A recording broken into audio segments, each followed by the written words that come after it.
Garbė Jėzui Kristui ir dangiškam Tėveliui, ir Dievui šventajai dvasiai, ir Marijai motinėlei švenčiausiai, Dievo, mūsų viešpaties Jėzaus Kristaus ir mūsų dangiškai motinai, dabar ir visados ir per amžius amen. Prieš pradėdami mūsų antrąjį pašnekesį, pasimelskime, kad Dievas šventoji dvasia apšviestų mano protelį ir į mano lūpas įdėtų tuos žodžius, kuriuos jis norėtų, kad aš pasakyčiau, o jums atvertų jūsų širdeles ir jūs priimtumėt atvira širdim tą žodį, kuris kaip šaltinio vanduo atgaivintų jūsų sielas, pažadintų jūs siekti gėrio, tiesos, šviesos, pažinimo. Šventoji dvasia Dieve, mano sielos siela, aš tave garbinu. Apšvieski mane, valdyki mane, stiprink ir guoski mane. Pasakyk man, ką aš turiu daryti, ir sakyk daryti tai.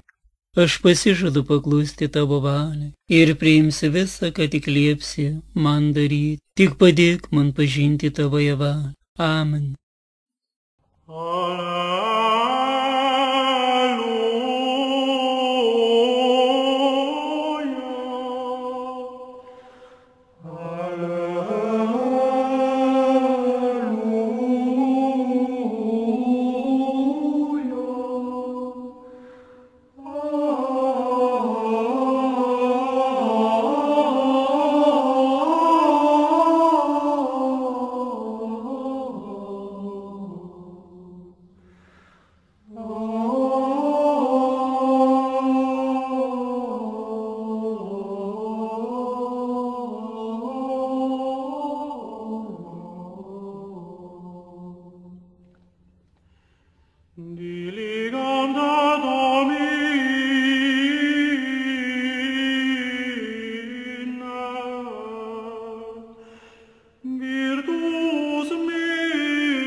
Mūsų susitikimą pradėjau nuo giesmės Aleliuja.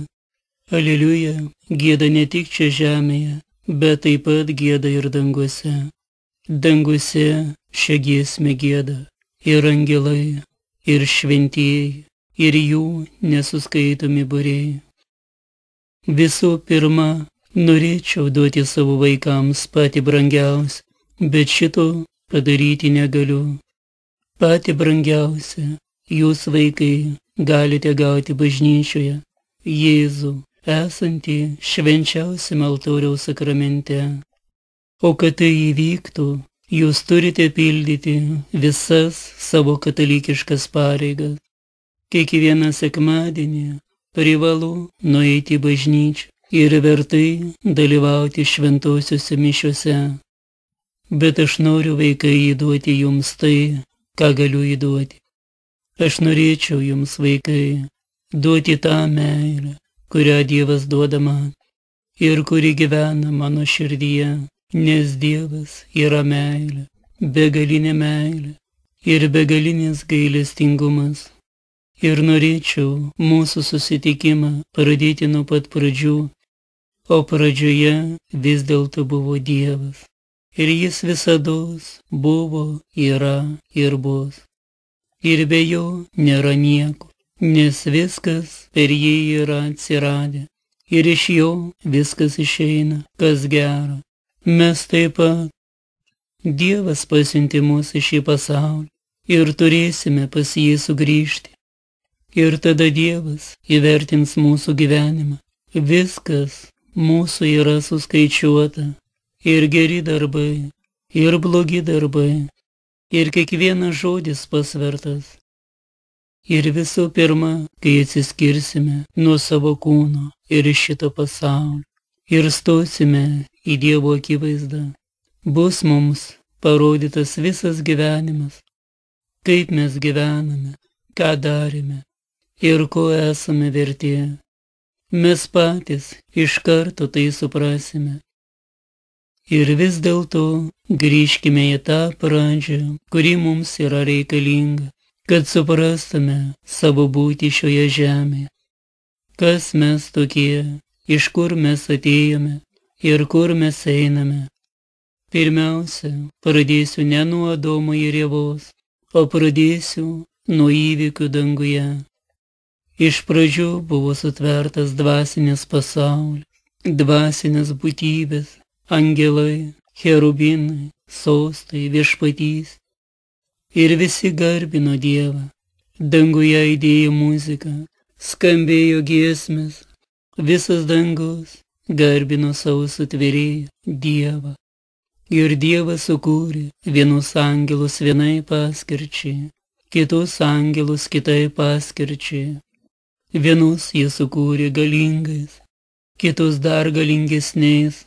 Ir tarp tų angelų buvo vienas angelų kunigaikštis, šviesos nešėjas, jo vardas buvo Liuciferis.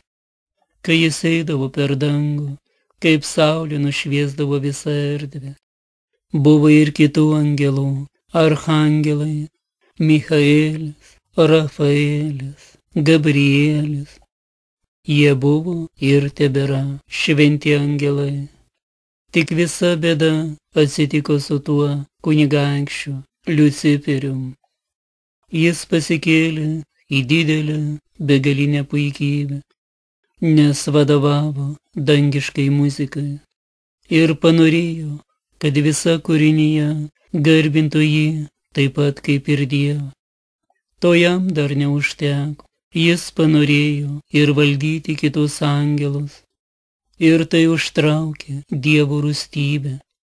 Bet Dievas, būdamas mylinčio širdies, mylinčios prigimties, ir būdamas pats tiesa, šviesa ir meilė, norėjo ne jėga valdyti, nors buvo ir yra visavaldis, visagalis.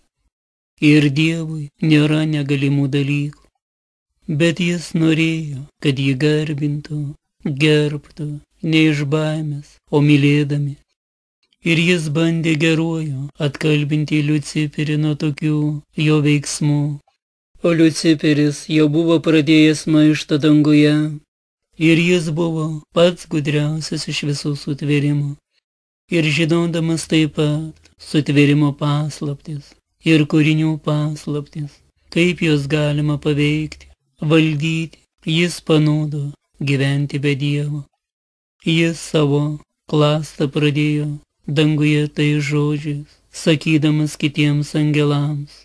Ar Dievas tikrai yra toks visagalis, kad jis mus taip griežtai laiko, neduoda mums laisvės, ir kad jo tas valdymas yra despotiškas.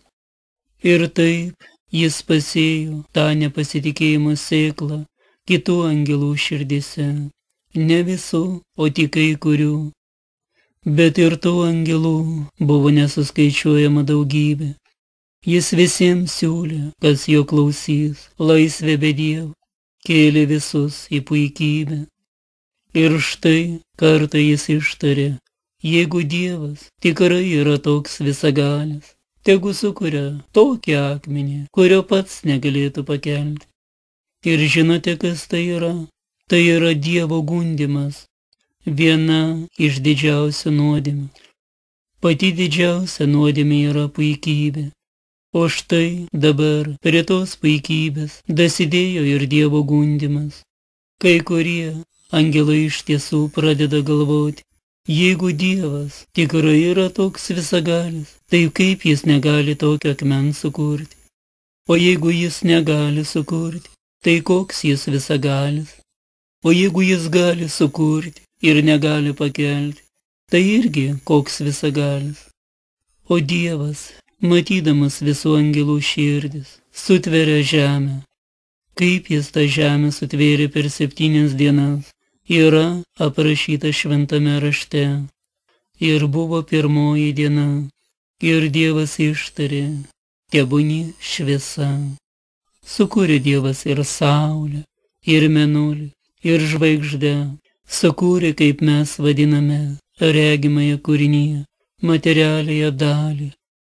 Dievas jau tada turėjo planą, kad įrodytų visam dangui, kad jis yra tikrai visagalis, ir jis yra meilė, ir jis nori valdyti ne iš prievartos, bet todėl, kad tik tai vienas Dievas viską žino visas pasekmes, kiekvieno įvykio, kiekvieno veiksmo, ir jo valdymas yra visai teisingas ir teisėtas.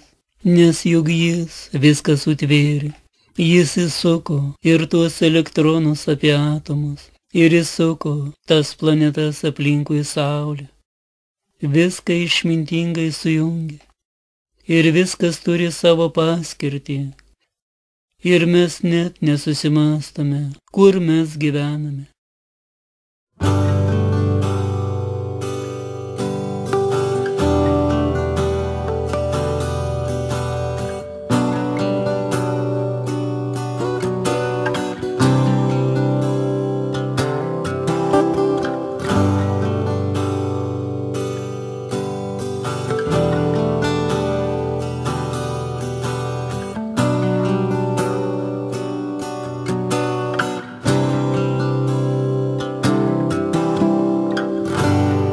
Tėve, tėve, na kadagi mes susėsim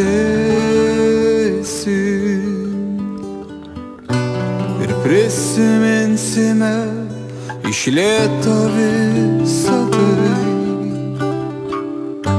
Ak, tėve, tėve, kelias į tą tiesą nebuvo lengvas, toks, kokį tu man piešei. Ir melo ten radau daugiau negu kalbėjai. Ir skausmo ten kur kas daugiau nei tu manai. Ir vis dėlto dėkoju tau už tai, kad pamylėjau šiaurės vėjus ir už tai, kad kažkada tu ranką ant peties uždėjęs paklausei, ar sunku sūnau. Ne, tėve, vyriškai ištvėriau ir vėl pakilęs prie savos tiesos ėjau.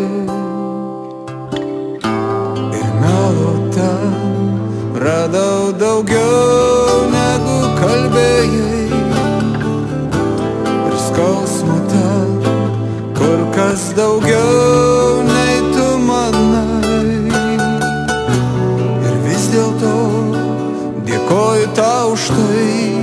kad pamylėjau.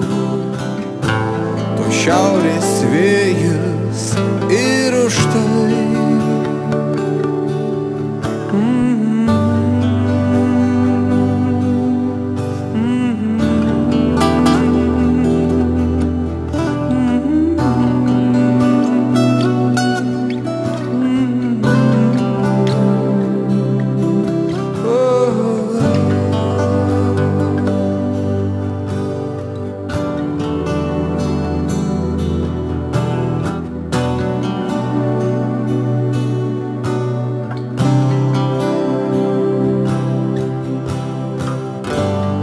Tėve, tėve, na kadagi mes susėsim ir prisiminsime iš lėto visą tai. Kadagi ranką ant peties uždėsi, kada paklausi, na ar suradai ir melo ten radau daugiau negu kalbėjai, ir skausmų ten kur kas daugiau nei tu manai. Ir vis dėlto dėkoju tau už tai, kad pamylėjau. Šiaurės vėjas ir už tai.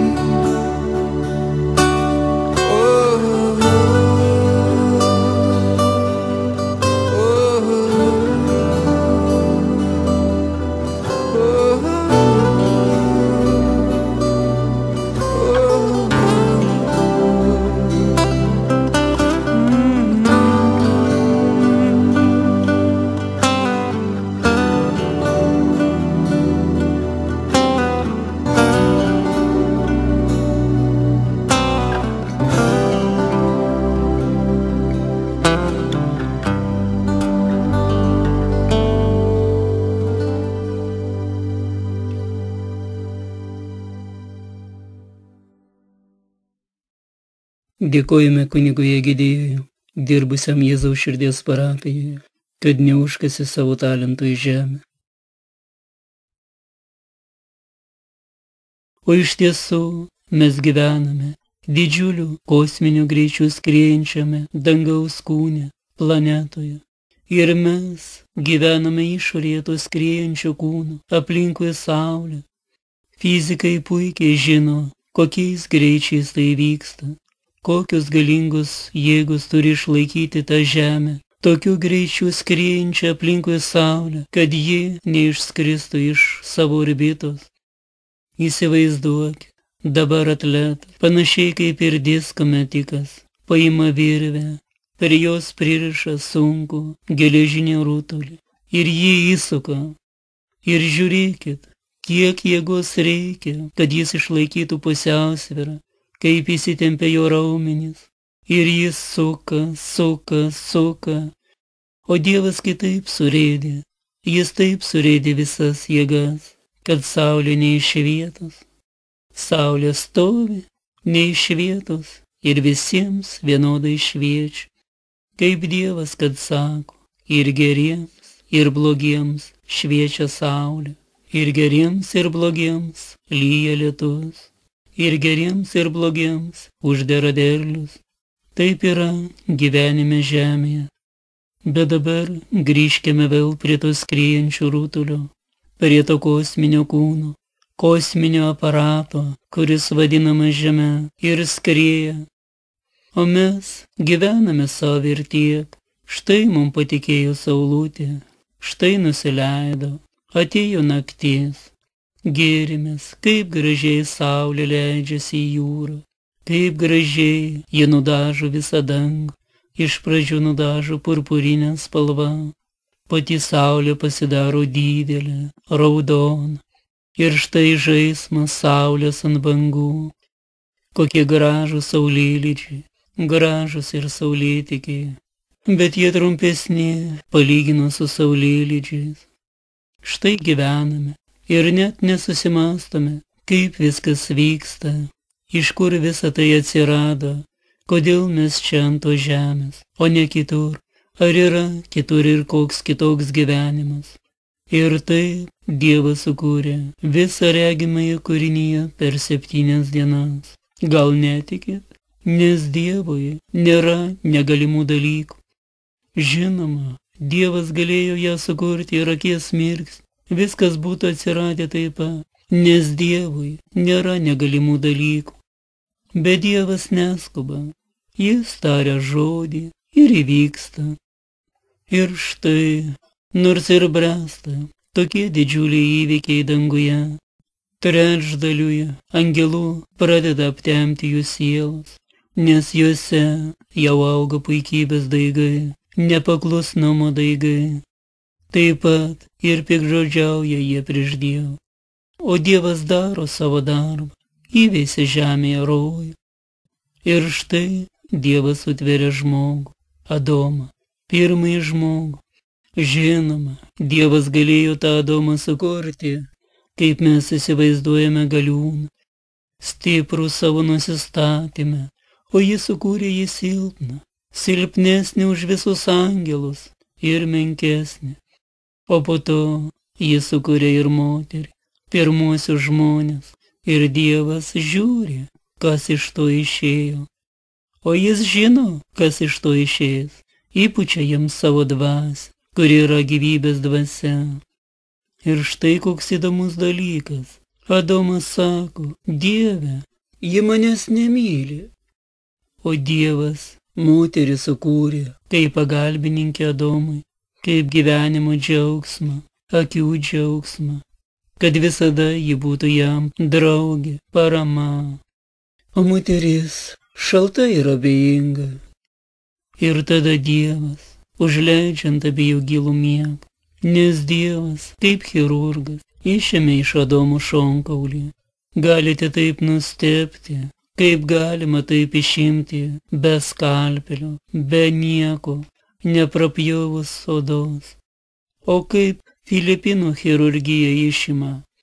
Juk ir čia, Lietuvoje, 1998 metais viešėjo Aleksas Urbito, rankom vedžiojo ir darė operacijas, susmegdavo pirštai ir ko tik jis neišimdavo iš tų žmonių vidurių. Taip ir Dievas, juk ta malonė Orbitoje irgi iš Dievo yra, gydyti, operacijas daryti. Dievas visiems įvairiausių malonių yra davęs, kas tik tai tokio ypatingo, kas netelpa į jokių supratimo rėmus. Tai vis nuo jo. Yra ir kita medalio pusė, ir piktojo veikimas. Bet dabar mes grįžkime prie pirmojo žmogaus. Dabar jau nebe iš saujo žemės, bet Dievas paima Adomo šonkaulį. Gal nustebsit, kaip galima iš šonkaulio padaryti žmogų, o kaip dabar klonuoja iš ląstelės.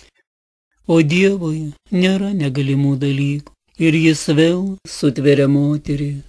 Bet dabar jie jau yra iš Adomo paimta, Adomo kūnas ir kraujas, ir ji yra visai kitokia. Dabar jie jau šliejasi prie Adomo. Dievas taip surėdė, kad būtų vienu kūnu. O kur dingo pirmoji moteris? Žinoma, vaikai, tą, ką jums pasakoju, nepretenduoja į absoliučią tiesą. Absoliučią tiesą jūs rasite tik tai, skaitydami Evangeliją ir Šventąjį raštą. Ir jeigu jums dar kyla neaiškumų ar neatitikimų, ieškokite šventraščių originalų, kurie gali būti ir Vatikano požeminėse saugyklose, ir autentiškų šalių metraščiuose. Jeigu archeologai atkasinėja kapavietės, rausiasi po numirėlių kaulus, tai tuo labiau jums turėti rūpėti šventi ir dieviški dalykai. Tada Dievas vedė pas Adomą įvairius žvėrį, ir Adomas davė jiems įvairius vardus. Liūtą liūtu pavadino, dramblį drambliu, beždžionę beždžione, Ir Dievui tai patiko. Adomui Dievas buvo davęs daug išminties. Ir Adomas taip pat buvo sukurtas tobulas žmogus, turėjo gerą mylinčią širdį. O tada danguje vyko kiti dalykai. Danguje jau į tiek buvo įsikerojęs maištas, peraugęs į sukilimą, kad Dievui nieko kito nebeliko, kaip tik paliepti archangelui Michaeliui ir visai dangaus kareiviai kitiems angelams nublokšti tuos pajuodusius angelus ant žemės. Ir įvyko didelis mūšis danguje, ir archangelas Michaelis, matydamas vienu momentu, kad nebegali pergalėti tų pajuodusių angelų, prašo Dievo pagalbos. Sako, Dieve, nebegaliu daugiau. O Dievas jam sako, paimk kalaviją kitų galų. Archangelas Mykolas, paklusnus angelas, paima kalaviją už ašmenų, iškelia rankiną į viršų. Ir štai įvyksta stebuklas. Apakusios, piktosios dvasios pradeda pačios kristi ant žemės. Bet jos yra dvasios, dvasinės būtybės. Kai jos jau nukrito ant žemės, jos jau buvo piktosios dvasios, pajuodę angelai, tamsybių angelai, o pats Liuciferis paverstas į velnių kunigaikštį. Iš pradžių jo vardas buvo šviesos nešėjas, o dabar jis paliko tamsos nešėjo, ir jų legionai nupuolė ant žemės. Kaip jūs, vaikai, manot, ką reiškia šitas stebuklas? Kalavijas iškeltas rankina į viršų. Tai simbolis kryžiaus, kuris nugali piktąją dvasią. Kryžius apakina piktąją dvasią. Ir piktoji dvasia yra nugalima kryžiaus ženklu. In nomine Patris et Filii et Spiritus Sancti. Amen. Ir kryžiumi, ne bet kokiu, o kryžiumi su Dievo kančia. Kryžiaus šventas visų medžių, tu tik vienas pažyba.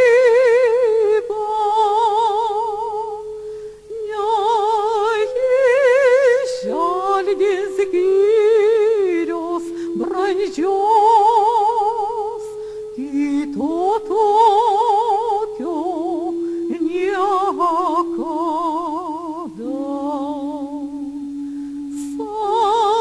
Saldus nadi vinis saldžios, keliama saldi našta. Kietas nadi lenk viršūnę, pumpurais minkštais žydi. Skaistus sutvėrėjo kūną, švelniai lapais glamonė. Ir dangaus kilniausia auka medžio širdį apglėbė. Jokioj girioj neišauks jau kitas medis, toks kilnus, vertas viešpatį priglausti ir išgelbėt mus visus. Tave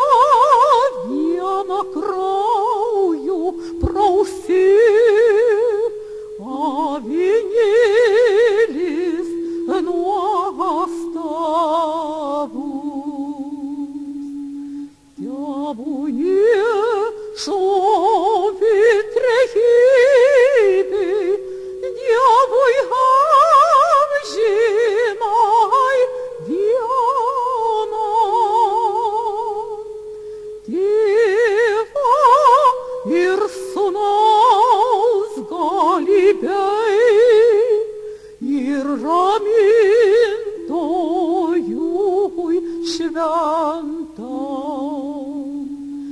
Amžiais jiems garbė teidi, žemė ir dangui aukštam. Dėkojame Gražinai už jos atliktą giesmę Kryžiaus šventas. Galbūt kyla klausimas, kodėl neminiu pavardžių. Dievas savo saulės vadina vardais. Ir štai tokioje apsuptyje Dievas sutvėrė žmogų. Be Dievo angelai akylai jį saugojo, neprileido nei iš toli piktųjų dvasių. Ir Dievas duoda štai nurodymus, kad išbandytų žmogų. Ar jis bus klusnus Dievo prisakymams, ar jis nepaklus. Ir štai Dievas liepia nuo vieno medžio nevalgyti vaisių. Tai buvo paprasčiausia obelis, o nuo visų kitų leido valgyti. Dievui nebuvo svarbu, ar jį valgys tą obuolį, ar nesuvalgys. Bet Dievui buvo svarbu, ar jis jo paklausys, ar pasiduos žalčio gundymui. O juk Dievas sutvėrė žmogų silpnesnį už angelus. O tiems angelams, kurie buvo nublokšti ant žemės, jiems galybės neatėmė. Ir jie buvo visi galingesni ir gudresni už žmogų.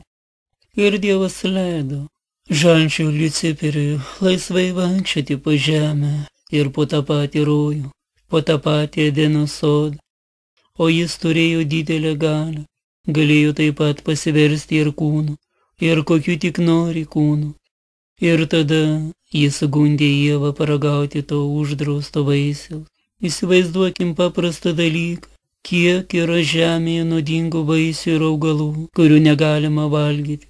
Juk ten galėjo būti nebūtinai obelis, juk ten galėjo būti, sakykime, ir durnaropė. Ir kiek dar visokių kvaišalų auga žemėje.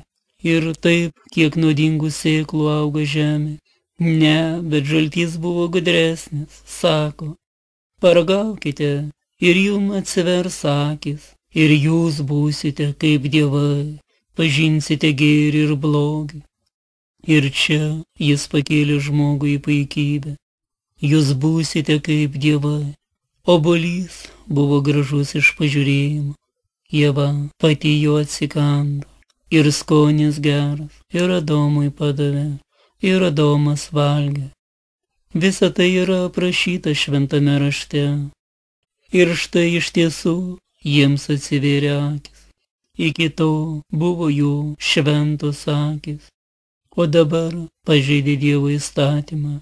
Jiem atsivėrė tamsybių akis. O tamsybių akis yra pilnas pageidimų ir sugėdimų.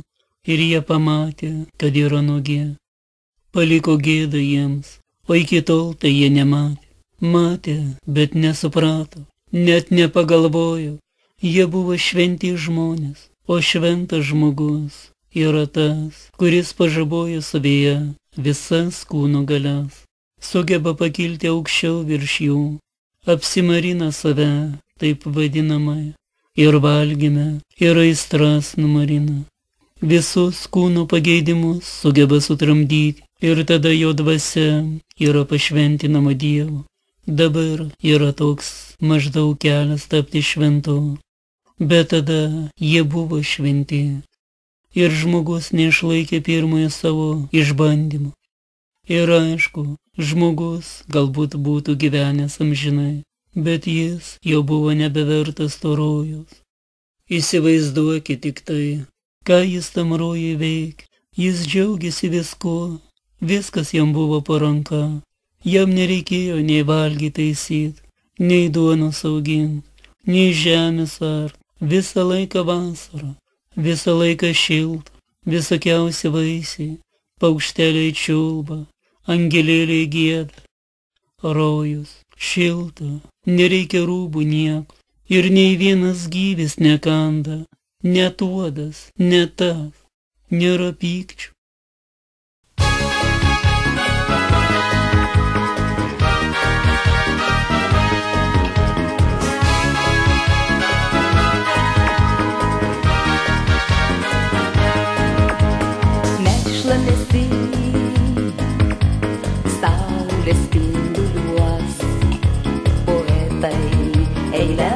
kažkam paskyrė.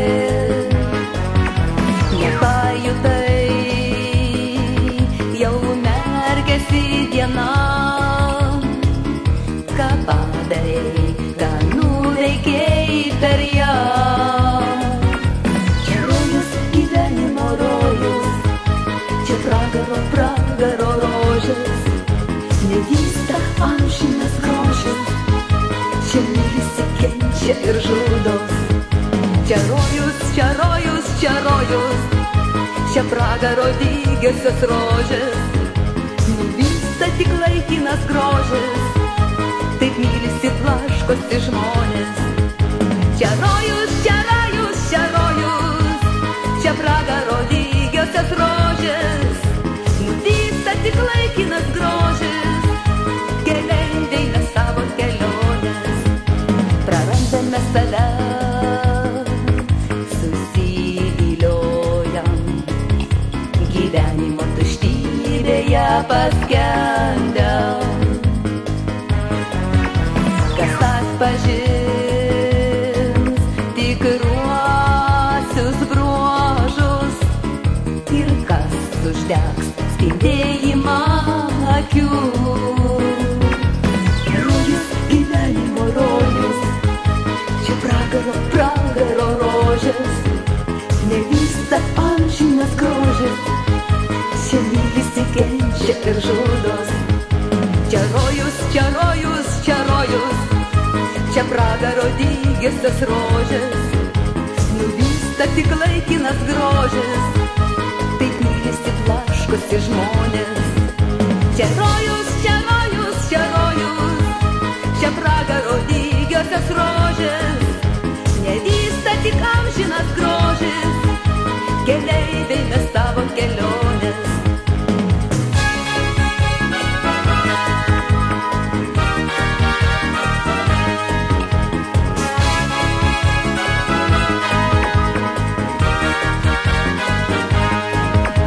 Nurimsta širdys tartum jūros, su akmenyje gintaro lašai, akis pridens švelni ramybė, po audrų ateis tik naktis. Čia rojus, gyvenimo rojus, čia pragaro rožės, nevysta amžinas grožis, čia mylisi, kenčia ir žudos. Čia rojus, čia rojus, čia rojus, čia pragaro dygiosios rožės, nuvysta tik laikinas grožis, taip mylisi, blaškosi žmonės. Čia rojus, čia rojus, čia rojus, čia pragaro dygiosios rožės, nuvysta tik laikinas grožis, keleiviai mes savo kelionės. Čia rojus, čia rojus, čia rojus, čia pragaro dygiosios rožės, nevysta tik amžinas grožis, keleiviai mes savo kelionės.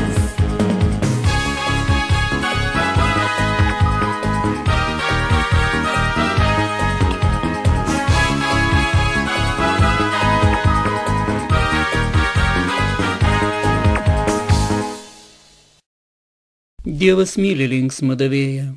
Dėkojame Janinai iš Jėzaus širdies parapijos, kad jos talentai tarnauja Dievo garbei ir šloviai. Kodėl Dievas taip žiauriai pasielgė su pirmaisiais žmonėmis, išvarydamas juos iš rojaus? Ogi todėl, kad jų sielose atsirado žaizda, skylė, pro kurią į jų širdis įlindo velnias. Ir dabar tas žmogus jau nebe Dievo klausė, o velnio. Jis paliko velnio valdžioje. Štai kodėl Dievas susirūstino. Nes kur yra velnias, kur yra nuodėmė, ten šventoji dvasia negyvena. Kieno širdyje gyvena velnias, ten Dievui vietos nėra. Todėl Dievas ir išvarė, nes jų mintis nebebuvo tyros, jų mintis nebebuvo skaisčios, o velnias užvaldęs kūną pūtė savo tamsybės, savo miglas į jų galvas. Dievas aprengė juos odiniais rūbais ir angelas išvarė juos iš rojos. Ir Dievas pastatė cherubinus saugoti rojaus, kad jie nesugrįžtų ir netyčia neužvalgytų iš medžių augančių rojaus viduryje, kuris duoda amžinai gyvenimą. Dievas ištarė, dabar jis kaip vienas iš mūsų, pažįstantis gėrį ir blogį, todėl nebegalime jo palikti rojui, kad jis nesusigalvotų ir neužvalgytų vaisiaus augančių rojaus viduryje, kad netaptų amžinas.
Ir štai pirmieji žmonės, jiems buvo duotas ilgas gyvenimas, beveik 1000 metų jų gyvenimai buvo. Yra viskas surašyta, kiek Adomas pragyveno, kiek Ieva, kiek jų vaikai, po 800, po 900 ir daugiau metų jie gyvendavo, visi skirtingi. Nepamirškim, kad apie juos sukosi ir žaltys. Žaltys pasiversdavo į vyrą, kai Adomo nebūdavo namie ir gundė Ievą, gundė visokiais blizgučiais, papuošalais. Kaip ir dabar, vyrai, kad elgėsi norėdami suvilioti moterį, auksu brangakmeniais, kalbėjo jai švelnius žodžius, kėlė į puikybę, apsuko galvelę ir Ieva nusikaltų dar ir kitą nuodėmę, ne tik tai paklusnumui Dievui, bet ir kūniškai, Ir pradėjo nuo žalčio sūnų Kainą, kuris buvo grinai žalčio sūnus. Bet Adomas šito nežinojo, o Ieva Adomui taip sako: viešpaties padedama įsigijau berniuką. O šitame žmoguje Kaine jau buvo įgimtas žiaurumas, pyktis, klasta, pavydas, visa, ką mes vadiname blogiausiamis savybėmis. O Dievas mokino Adomą ir jo vaikus, kaip jie turi gyventi teisingą gyvenimą. Adomas su Ieva turėjo paskui ir daugiau vaikų. Dievas suskirstė juos, kas su kuo turi gyventi. Taip atsirado pirmosios šeimos. Dievas mokino aukoti atnašą. Antrasis jiems gimė sūnus Abelis. Abelis, būdamas piemuo, aukoja avinėlį Dievui. Tai būsimasis Jėzus Kristus, Dievo avinėlį, kuris bus paaukotas už visos žmonijos nuodėmes, taip pat ir už Adomo, ir už Ievos, ir už visų kitų, visų kartų, visos žmonijos nuodėmes. Ir Dievas jau mokina tada būsimo atpirkimo paslapčių. Bet žmogaus protas negauna aukštybių šviesos ir negali šito suprasti. O Kainas buvo žemdirbys. Jis aukoja savo atnašas, vaisius, derlių. O Dievas nepriima jo aukojimo. Ne todėl, kad jam nepatiktų aukojami vaisiai ir dar kas nors, o todėl, kad Kaino juoda širdis. Kainas pavydi broliui, kad Dievas meilė žvelgia jo atnašas. Ir ją priima, o jo nepriima, todėl, kad Kainas buvo velnio sūnus, Liuciferio sūnus. Ir štai sukyla jam demoniškas pavydas, ir jis užmuša savo brolį Abelį. Pirmoji žmogžudystė žemėje, pirmasis nekaltas kraujas išliejamas ant šito žemės. Bet prieš tai, išeinant iš namų, žinodamas Kaino kėslus, Dievas sako Kainui: Kainai, ties lenkščių guli pagunda, bet tu gali ją nugalėti. Ne, Kainas nepaklausė. Kainas išeina ir nužudo savo brolį. Tada Dievas klausė: Kainai, kur tavo brolis Abelis? O Kainas atšauna: ar aš jį ganau? Dabar dar ir melas dasideda, melas Dievui. Ir taip šis užkratas, ir melas, ir piktumai, ir pavydai, ir žmogžudystės bujojo žmonių tarpe nuo pat pradžių. Ir viso šito autorius yra Liuciferis. Kada Kainas šitaip atsakė Dievui, tada Dievas jam tarė: tavo brolio kraujas šaukėsi iš žemės, žemė daugiau tau nebeišduos vaisių, ir tu būsi klajoklis. Ir taip Kainas pradėjo naują atšaką, kuri paskui įsivystė į visas klajoklių gentis. Kainas sako Dievui: bet kiekvienas mane nužudys. Dievas sako: aš pažymėsiu tavo kaktą ir niekas tavęs neužtiks, o jeigu kas tave užtiktų, tai jam 7 kartus bus baisiau atkeršyta. Ir taip Kainas tapo protėviu visų tų klajoklių, kurie groja timpanais. Jau Kaino vaikaičiai dėdavo tokias eiles, taip sakydavo savo žmonoms, gorodamas timpanu: Ada ir Zila, klausykitės mano balso. Jūs, Lamecho žmonos, išgirskite mano žodžius. Užmušiau žmogų už žaizdą, bernioką už įdriskimą. Jei už Kainą atkeršimą 7 gubai, tai už Lamechą 70 kartų 7 gubai. Kodėl tai kalbu? Todėl, kad šitos šventos istorijos nežinojimas išvirsta mūsų šalyse terorizmu. Baisią klaidą daro tie politikai, kurie kaip judai, už pinigus pardavę savo tėvynę, siunčia į islamo šalis mūsų kareivėlius.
color, there's the light. In every stone sleeps a crystal. Remember the shaman when he used to say, man is the dream of the dolphin.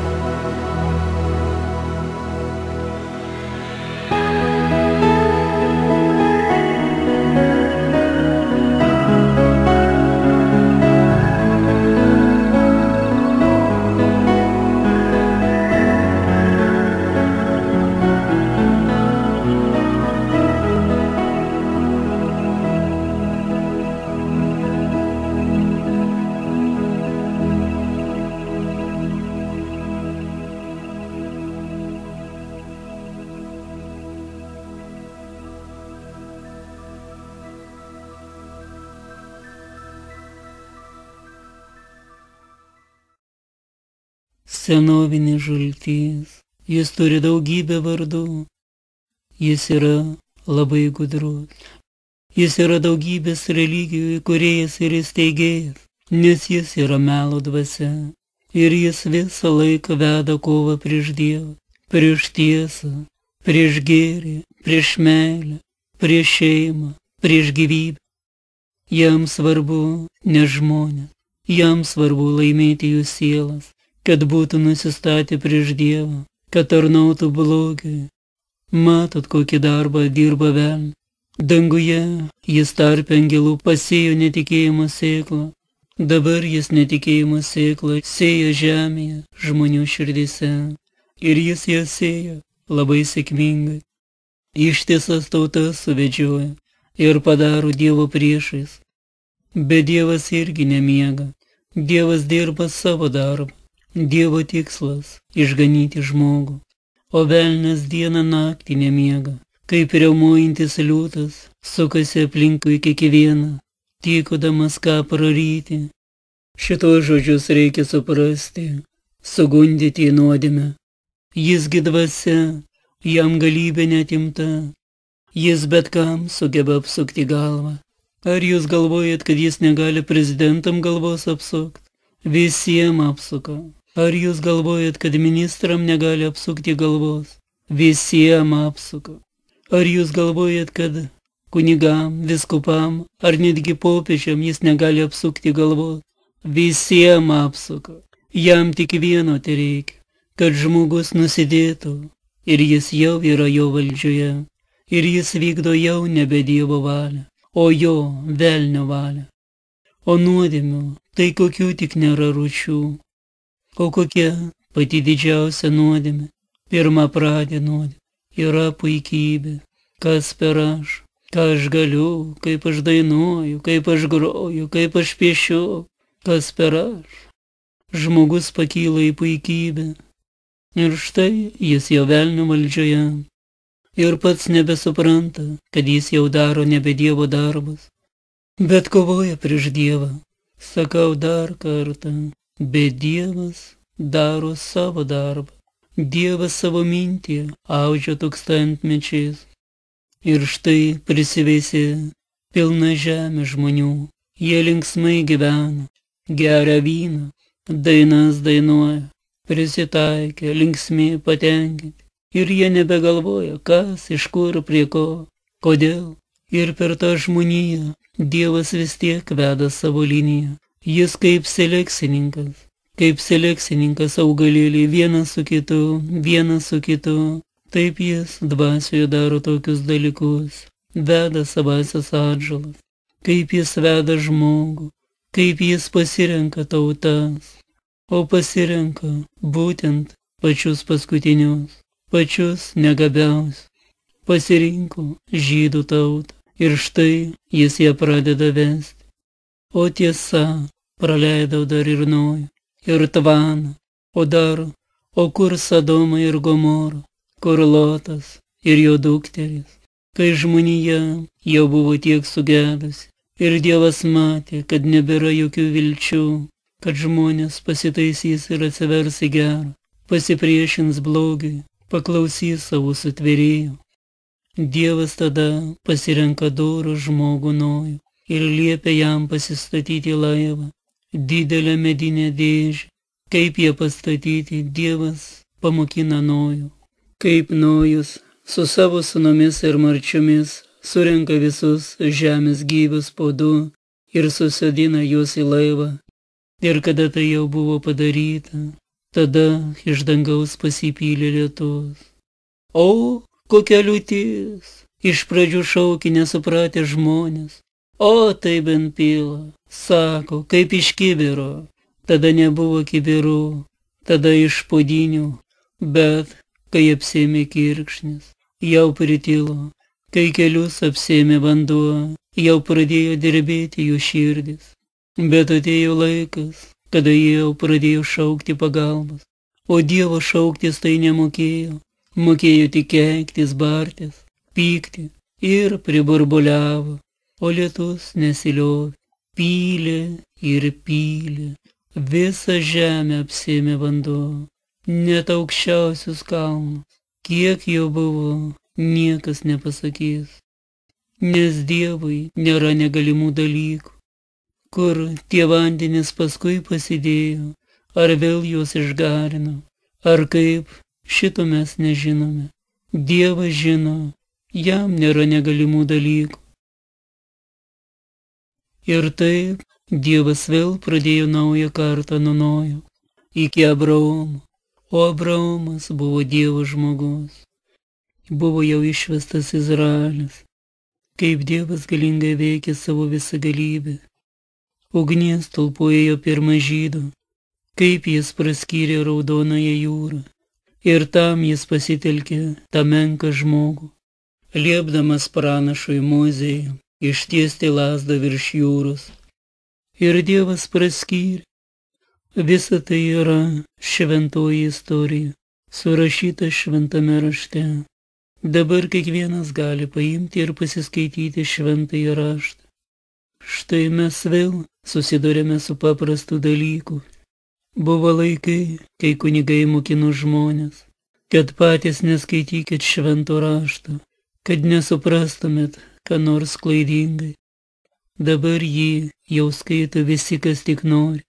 Jis yra visiems prieinamas, kaip eilinė knyga guli knygynų lentynose. O kada jo yra daug, tai žmogus greitai pripranta ir nebepastebi. Jis ją prilygina kitom knygom ir netgi velnio mokymui. Šventas raštas guli tose pat knygynų skyriuose ir lentynose, kur ir visokios hinduistų, budistų, okultizmo, magijos knygos. Visa tai yra velnio mokymas. Velnias ir Dievas sudėtas į tas pačias lentynas. Velnias taip pat yra mokytojas. Tik tai jo mokinimas yra tamsybės ir melas. Jo mokinimas yra piktžodžiavimai. Negi jūs galvojate, kad yra šventų vardų kartojimas. Indų religija tai yra demonų vardų kartojimas. Įsivaizduokit, dabar indai garbina dramblį, karvę, beždžionę, šunį. Ir lygiai tas pats, kaip ant Dievo pasakyti, tu esi dramblys ar beždžionė, karvė ar šuo. Dievą prilyginti gyvuliu, nors tai nepiktžodžiavimai. Bet žmogus yra tiek apkvailintas, tiek atbukintas, kad jis jau nebesupranta, ką daro. Galite vėl manęs paklausti, kodėl Dievas tai leidžia, o Dievas aiškiai pasakė, aš noriu pelus atsijoti nuo grūdų.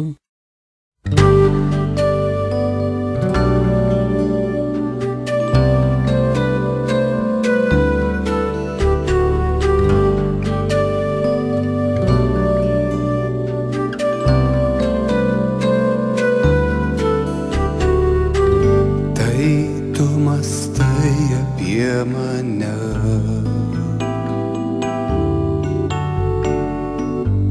ir vėl šviesiam sapne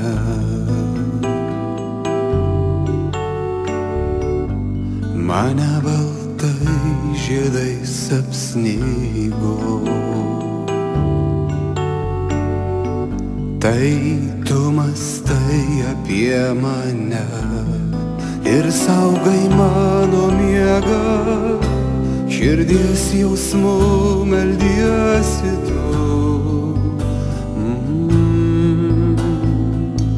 Ir rūstyje juodų naktų.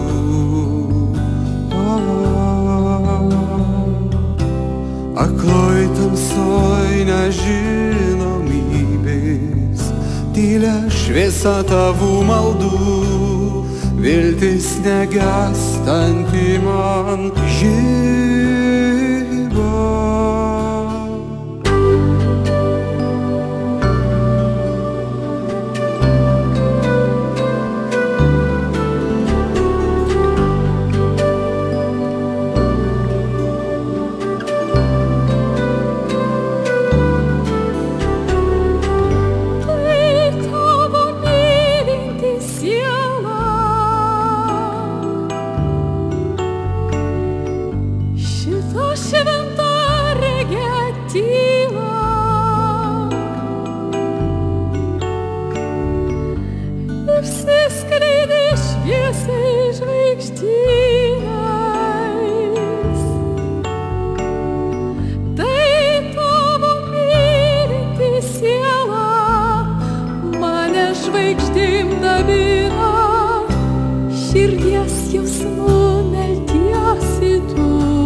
Svajonė šviesios veidą liečia. Tai tu mąstai apie mane.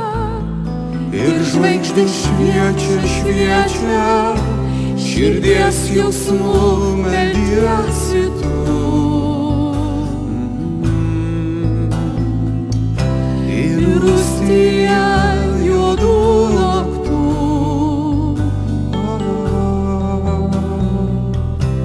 Akloj tamsoj nežinomybės, tylia šviesa tavų maldų, viltis negęstanti man žiba.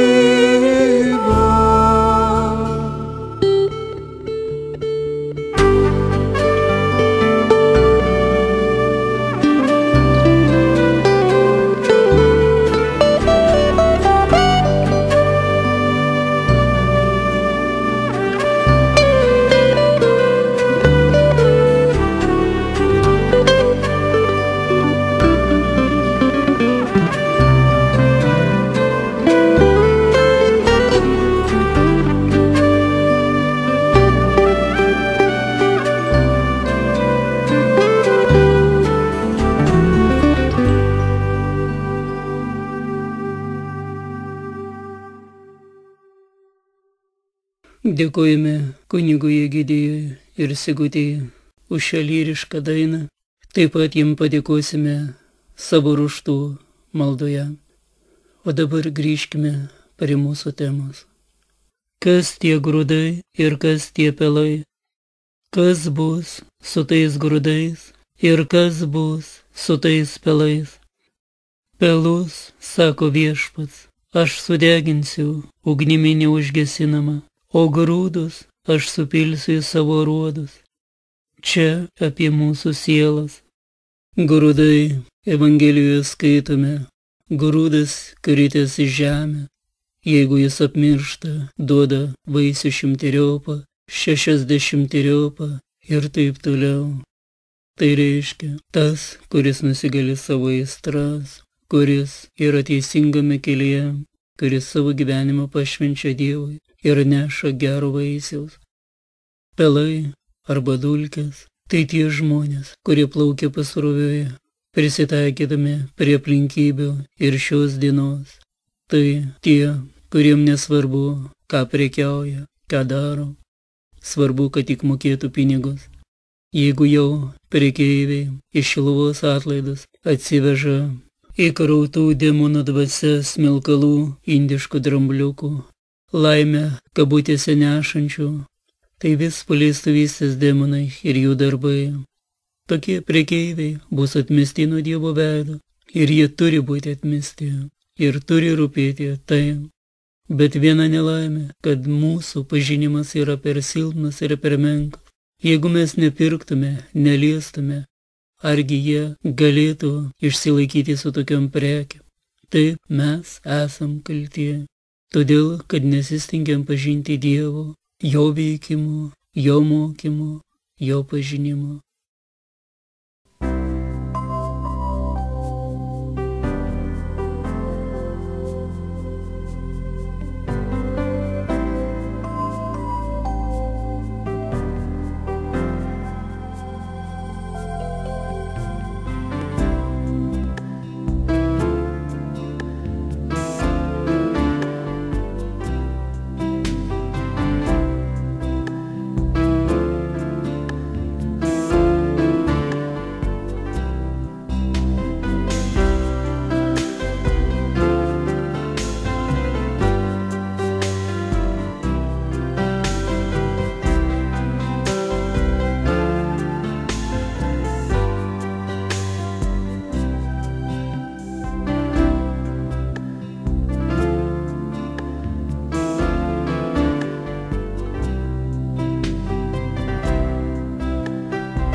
Dėkoju Marijui, o mes tęskim toliau mūsų temą.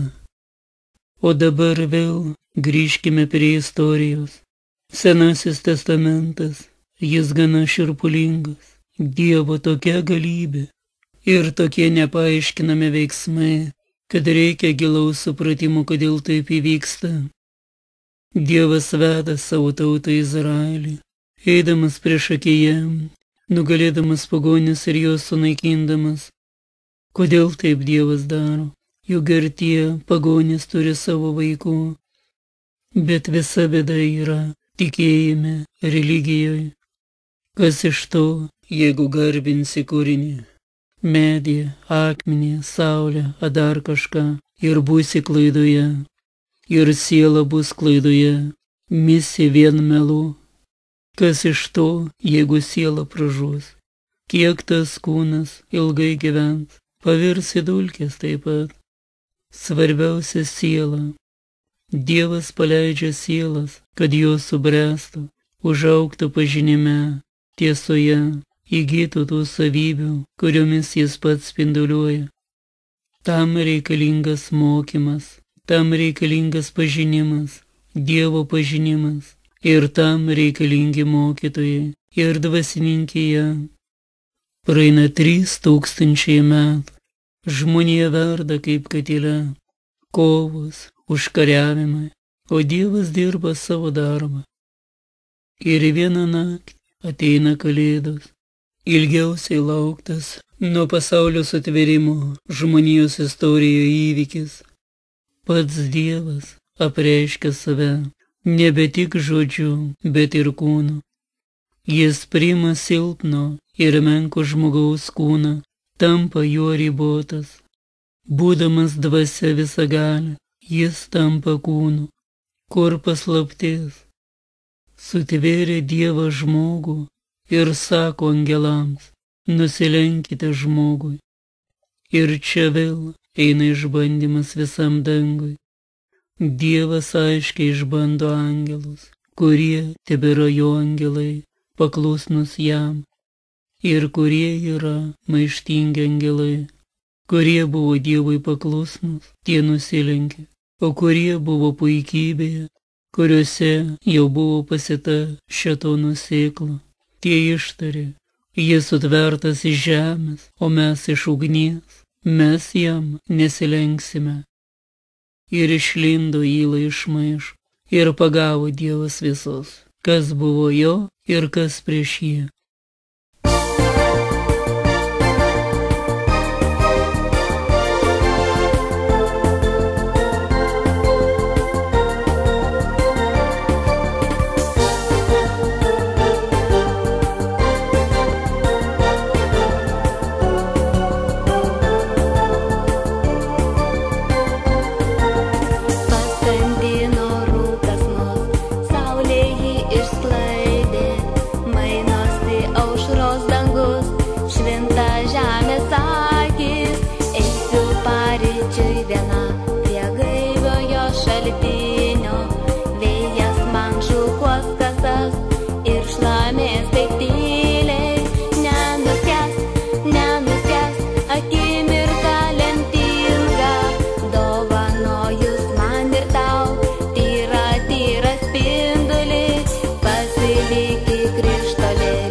Toks pavasaris tikrai žydi vieną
toks pavasaris.